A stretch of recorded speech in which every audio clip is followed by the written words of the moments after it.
Hello and welcome to this video tutorial. Here I'm going to show you how to apply a split tone effect to your colour nudes.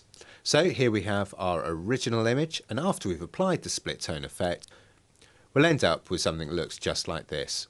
And here we can see we've used a mixture of dark blue and very light yellow, and we get an effect which breaks away from the usual mono conversion. So we'll get straight into it and return to our original image. And the first thing that we want to do is to apply a gradient map. So if we go to our adjustment layer icon, go straight down to gradient map, and as soon as we do that we'll just get a straight black and white conversion. So what we want to do is to adjust that gradient map and adjust the colours within the gradient map to apply to our picture. Now just below your layer palette you'll have your adjustments, and we'll see a preview of our gradient. If we just click once, that'll open up the gradient editor, and just down here by the gradient we'll get a preview of the colours and the opacities for our gradient. And what we want to do is add in our own colours as the start colour stop and the end colour stop. We'll just double click onto the left hand colour stop. We're just going to enter in the RGB values for the colour that we want. So red we're going to leave at 0, green we're going to add 25, and finally blue 55. And we've got quite a nice dark blue. So when we're happy with that, just click OK to apply.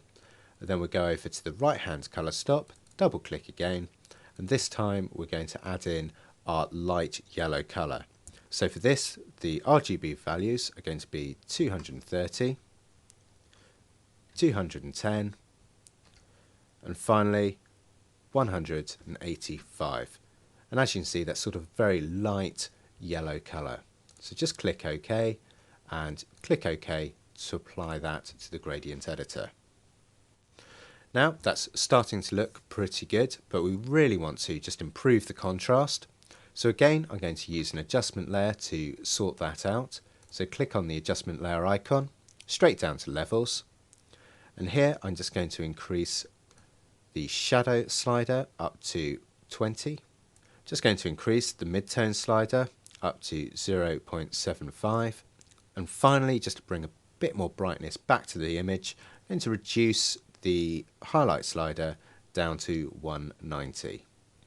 So just click that off and on, and you can really see the difference in contrast and impact that that's having. Now at the moment it's looking just a little bit too saturated in colour, so I just want to reduce that down. So again I'll click on my adjustment layer icon, select Hue Saturation. I'm just going to reduce the saturation down to about -60, which just gives a very slight tint of colour to our portrait. So there we have our final image, and all we need to do to finish off is just to flatten that down. So if we go over to our layer options and select flatten image, and there we have our final split tone effect nude.